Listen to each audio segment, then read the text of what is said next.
تاریخ پیغمبر خدا صلی الله علیه و آله امر به قتل خیلی کم هست، خیلی کم هست. در یه همچین حدی به مثل ما اوذیت، ما اوذی نبیون به مثل ما اوذیت، خیلی کم هست، خیلی کم. هرچی 10 بار بگیم خیلی کم هنوز میشه گفت خیلی کم، کمتر.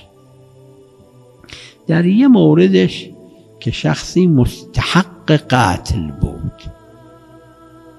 عقلاً، عقلائیاً، شرعاً، چون پیغمبر خدای اینجور پیغمبر امر به قتل کسی که نمیکنه همینجوری امر به قتل کن، بعد بگن اشتباه بود، بعد بگن ببخشید، بعد بگن دیگه بیاد بزیتون بدیم.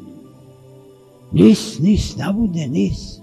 حالا امر به قتل کسی کرده، ببینید، حالا تفصیل شو خودتون مراجعه کنید. یه نفر اومد پیش پیغمبر شفاعت کرد که یا رسول الله اینو نکشید.